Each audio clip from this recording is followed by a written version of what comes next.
Sweet Tea with Coach Key. Let's just get down to it. Welcome to Sweet Tea with Coach Key. Coach Key. Sweet Tea with Coach Key. Real life stories of inspiration, perseverance, and prosperity. Turn your radio up as loud as possible. Sweet Tea with Coach Key. I hope you have your teacups ready because she has the sugar. Nothing like a cup of brown sugar to sweeten my day. Now let's enjoy some Sweet Tea with Coach Key. Sweet Tea with Coach Key.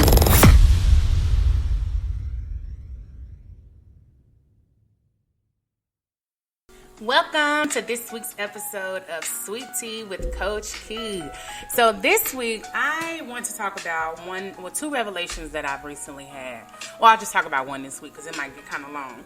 But recently, I had a revelation, and this is going to sound like duh because I'm 30 years old. But I had a revelation that everybody is not perfect. Like, I have been praying and praying and praying for God to show me things and for me to, not be led astray by my own thoughts and His voice to be louder than my voice ever, that I can hear Him more clearly. And just this past week, God showed me clearer than ever that nobody is perfect. So I was watching a sermon online, and in the process of me accessing the sermon, there was a video that was explaining why not to listen to this particular pastor. And I tried not to watch it, but then I thought, let me look at this and see, just in case, I am being led astray, or deceived. Let me watch this and see. So I did. I watched it. And I asked God to help me to figure out what to do with this information that I had just gotten. And I read the comments, and a lot of people were just like, no, this isn't true, or, you reaching, sis, and, all of this stuff about the person who posted it. And I didn't get that perspective. I personally thought, again, God, I want to get what you want me to get from this because I seen it, I heard it, I want to make sure that I'm not being deceived and I'm, making wise decisions as it relates to who I allow to pour into my life. And this particular pastor has blessed me on numerous occasions. So even if he is, what that video said he was, I know that it in my case could have been the take the meat and throw away the bones type of situation.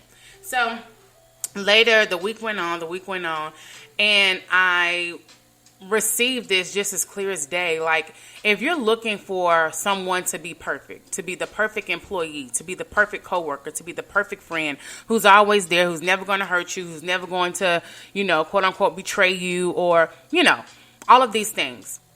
Say the perfect things, have the perfect gift for your birthday or for Christmas, or a perfect spouse who never breaks your heart or never disappoints you or is always there when you need them and always thinking about you, because we have this misconception that people are always thinking about us. Trust and believe that you are on your mind more than you're on anyone else's mind, because we're thinking about our own lives. So nobody is always thinking about you. So that speaks to the perfect perception or the perfect person or the perfect person for the job or anything, And God revealed that clear as day to me this week that, one, me, as hard as I am on being a great parent, you're not going to be a perfect parent. You're not. Like, you're not going to be a perfect parent. You are going to mess up. You are going to screw up. I created you with already knowing that you weren't going to be perfect. I made you imperfect. I made you so that you would need to lean on me. And so I got that perception or that perspective about this particular pastor. And it ended up happening with another pastor as well. I was receiving insight on the situation from a close friend, and she was talking about her pastor and, the things that he does or the things he don't do, and, the people of the congregation, the things that they do or don't do. And I'm just like, dang, like, why can't, it be a healthy situation, And I just feel like I had to take a step back. I had to really, really take a step back and say, wait a minute. When you think about all the people in the Bible that the Lord used, everybody was imperfect. Everybody had something going on. Everybody had flaws, and he was still able to use them. So I suggest that you pray that God gives you discernment, and tolerance to be able to deal with the things that you feel like, one, the discernment to determine if you need to, continue on with a relationship or within an organization. And two, if it's for, the discernment, but also the patience and the tolerance to be able to deal with something that is not a deal breaker, something that you can, come up off a high horse and, tailor your mind to be able to deal with something. Because as long as you focus on that negative thing or that thing that you feel like is imperfect, then it's going to be bigger than anything else. And I know that for sure. If somebody smacks when they eat and you're out having a bomb conversation with them, that could be a mentor, it could be a billionaire teaching you how to invest. But if you focus on that smacking, you're going to miss all that knowledge that you were supposed to acquire in that meeting. So it's the same thing with our loved ones. If we always focus on the fact that somebody don't take out the trash, or they don't let this toilet seat down, or that your kids take the food out their fork with their teeth, instead of taking the time to enjoy it, and not making a big deal out of it, it could potentially turn into something that you regret or something that you miss out on. And let's just be real, tomorrow isn't promised.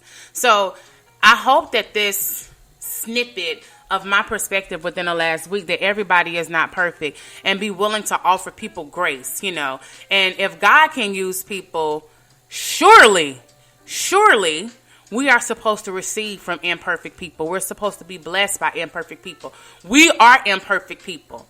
We are made in God's image. So essentially, we're perfect according to Him. We're righteous according to Him. And we aren't perfect ourselves. So if you have found yourself in a place of judgment lately, I would say take a step back and realize that everybody is not perfect. And again, ask God to give you the discernment whether you should continue on with the organization or a friendship or a relationship. Ask God to give you that discernment, and then ask Him to give you the tolerance to be able to deal with things that just really aren't a big deal. Give you the peace to be able to go through things and be with people that you enjoy, the things that they do, and not make their flaws a huge deal.